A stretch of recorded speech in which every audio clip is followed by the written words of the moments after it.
1 minute में 1 vote पड़ता है।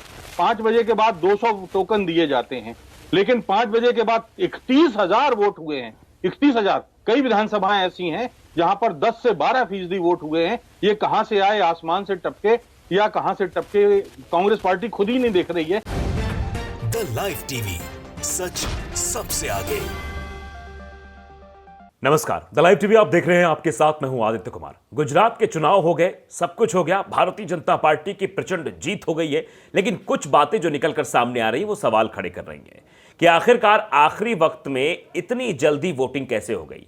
सुबह से लेकर दोपहर तक और दोपहर से लेकर शाम तक जो वोटिंग की प्रक्रिया थी वो बहुत छोटी तरीके से हो रही, मतलब धीरे धीरे हो रही थी, और उसके बाद अचानक ही जब शाम को 5 बजे के बाद वोटिंग हुई तो अपर सर्किट लगी और उसमें 35 हजार तक वोट पड़ गए। तो यह सवाल पैदा हो गया है कि आखिरकार इतनी वोटिंग क्यों हो गई। यह सवाल कांग्रेस की तरफ से उठाए जा रहे हैं और कांग्रेस प्रत्याशी ने पादरा में तो बूथ के सीसीटीवी फुटेज भी मांग लिए हैं। यानी यह समझ में आ रहा है किस तरीके से एक बूथ पर जबरदस्ती वोट डलवाए गए हैं। जिनके वोटर लिस्ट में नाम थे उनके वोट डलवाए गए। इससे फायदा भारतीय जनता पार्टी को हुआ, ऐसा कहा जा रहा है। यानी प्रशासन मिलकर चुनाव लड़ रहा था। यह आरोप जो है अब लग रहे हैं भारतीय जनता पार्टी पर, क्योंकि भारतीय जनता पार्टी के लिए गुजरात चुनाव बेहद अहम था। हिमाचल प्रदेश की सूरत तो पूरी तरीके से बदल गई, वहां कांग्रेस सत्ता में आ गई, लेकिन गुजरात में प्रचंड जीत। कोई भी ऐसी पार्टी नहीं आज तक गुजरात में जिसने 156 सीटों पर जीत हासिल की हो। भारतीय जनता पार्टी ने स्वयं का रिकॉर्ड ही तोड़ दिया है। आप समझिए, अब ये दिव्य भास्कर में देखिए रिपोर्ट छपी हुई है। इसमें सीधे तौर पर लिखा है कि जिसमें कहा गया है कि बड़ौदा में बीजेपी के लिए मुश्किल बैठकों पर शाम 5 बजे की वोटिंग में अपर सर्किट लगी। पादरा में 35,700 और अकोटा में 28,573 वोट ज्यादा मिले। कांग्रेस के प्रत्याशी ने बूथ के सीसीटीवी फुटेज मांगे हैं कि आखिरकार उस बूथ के सीसीटीवी फुटेज चाहिए जहां 5 बजे के बाद इतनी भारी मात्रा में वोटिंग हो गई। आखिरकार कैसे 1 मिनट पे 1 वोट पड़ना जहां चाहिए वहां पर इतनी जल्दी वोटों की प्रतिशतता क्यों बढ़ गई। यह सवाल बहुत अहम है। शायद इस सवाल के जवाब नहीं दिए जा रहे हैं, इसीलिए यह सवाल अहम हो गया है पूछना कि आखिरकार क्यों ये लगातार इस तरीके से भारतीय जनता पार्टी काम कर रही है। मैं आपको एक वीडियो भी दिखाना चाहता हूं, डिबेट का वीडियो। न्यूज़ 24 पर डिबेट चल रही थी, उसमें राजनीतिक विश्लेषज्ञ बैठे हुए थे। उन्होंने सीधे तौर पर कहा कि इस तरीके से वोट बढ़े हैं। 24 से 25 ऐसी जगहें थी जहां पर वोट का प्रतिशत जो है वो 5 बजे के बाद बढ़ा। देखिए, सचिन नाम के ट्विटर यूजर, उन्होंने बाकायदे वो वीडियो ट्वीट भी किया है। वो वीडियो भी हम आपको दिखाएंगे, लेकिन ट्वीट करते हुए क्या कुछ लिखा है ये भी जरा हम आपको बता देते हैं।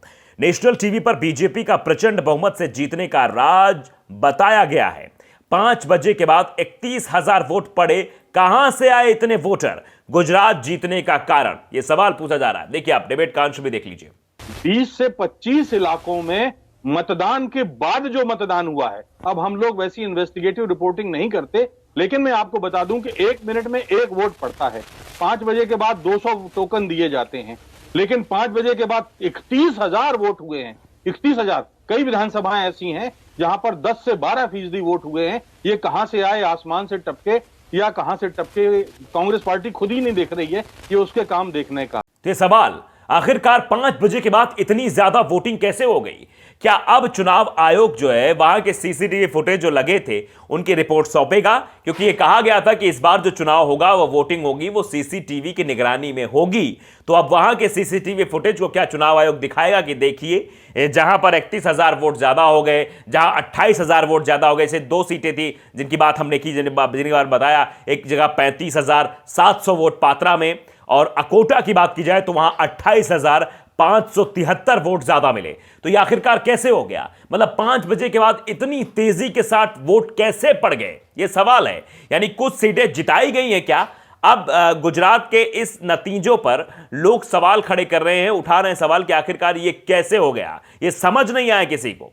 महेश वृंदावन ने उन्होंने लिखा कि आपने तो चुनाव के दूसरे ही दिन ये सब कुछ बता दिया था। बीजेपी ने रिकॉर्ड चुनाव आयोग और स्थानीय प्रशासन की मिली भगत से बनाया है। मोदी जी के मन में एक कसक थी कि वो सोलंकी जी का 149 का सीट का रिकॉर्ड अब तक नहीं तोड़ पाए हैं। उस रिकॉर्ड को तोड़ने के लिए यह सब कुछ साजिश की गई है। यानी यह कहा गया कि सोलंकी साहब के रिकॉर्ड जो 149 सीटों का रिकॉर्ड था कि गुजरात में 149 सीटें जीती थी, उनका रिकॉर्ड तोड़ने के लिए यह सब साजिश रची गई है। क्योंकि बीजेपी सरकार बना रही थी, बीजेपी के बारे में लगातार एग्जिट पोल भी ये कह रहे थे गुजरात में अगर चुनाव होंगे तो वहां बीजेपी ही सरकार बनाती हुई दिखाई देगी। जबकि पिछली बार 99 पर आ गए थे, 99 सीटों पर भारतीय जनता पार्टी आ गई थी, लेकिन इस बार 156, सारे रिकॉर्ड टूट गए हैं। तो क्या रिकॉर्ड टूटने के लिए या रिकॉर्ड तोड़ने के लिए यह सब कुछ किया गया है? यह भी सवाल है, क्योंकि अगर इस तरीके से चीजें आगे बढ़ेंगी तो फिर आप समझ लीजिए कि यह प्रयोग है या संयोग, इस पर भी लोग सवाल पूछ रहे हैं। ट्विटर यूजर लिख रहे हैं कि ना प्रयोग है ना संयोग है, बल्कि ईवीएम का सुनियोजित उपयोग है। यानी जो सुनियोजन तरीके से काम हुआ है, मतलब पहले से यह निर्धारित था कि ईवीएम और उसके साथ साथ लोग भी इस तरीके से काम करेंगे। Keep the margin of victory signified high to so Aam Aadmi Party was rejected.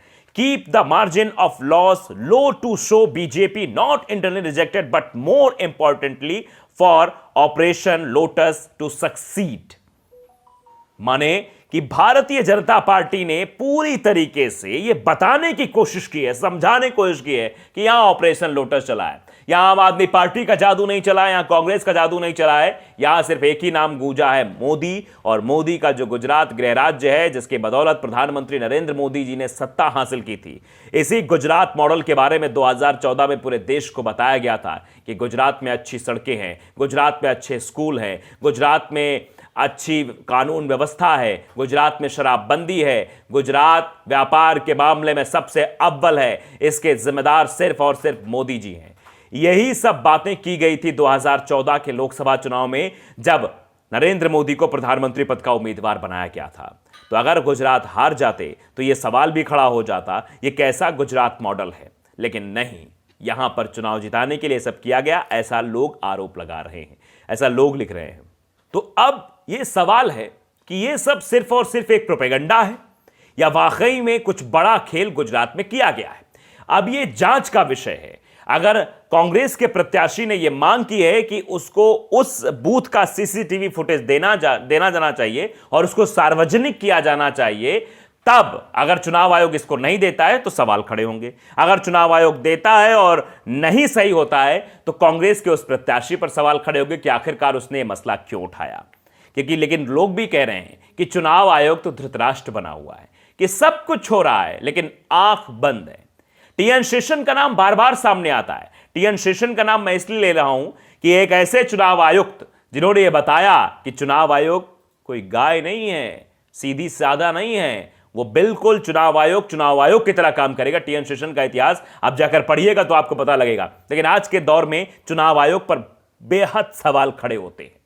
Mainpuri का चुनाव ले लीजिए, वहां चुनाव आयोग सवालों के घेरे में। आप रामपुर का चुनाव ले लीजिए, वहां चुनाव आयोग के ऊपर सवाल खड़े किए गए। आप खतौली का चुनाव ले लीजिए, वहां पर भी सवाल खड़े किए गए। हर जगह चुनाव आयोग पर सवाल खड़े होते हैं, ईवीएम पर सवाल खड़े होते हैं, लेकिन फिर भी उसके बाद जवाब नहीं दिए जाते। आखिरकार क्यों इस तरीके की चीजें हो रही? इसीलिए लोग लिख रहे हैं। हेमंत जैन ने लिखा है कि चुनाव आयोग धृतराष्ट्र बना हुआ है, सुप्रीम कोर्ट कोई जाता नहीं, न्याय करेगा कौन? मयूर भाई, ये सीधे पर सवाल उठ रहा है, कौन न्याय करेगा, कैसे न्याय मिलेगा, यह सवाल है। तो अगर ये घोटाला हुआ है, अगर इस तरीके की चीजें की गई कि 5 बजे के बाद वोटिंग में इजाफा हो गया है, वोटिंग बढ़ गई है, तो या तो ईवीएम का खेल है या गलत तरीके से वोटिंग हुई है। अगर यह बात सही है तो द लाइव टीवी को अगर आपने सब्सक्राइब नहीं किया जरूर करिए, बेल आइकन दबाइए ताकि सच खबर आप तक पहुंचती रहे। नमस्कार। द लाइव टीवी, सच सबसे आगे।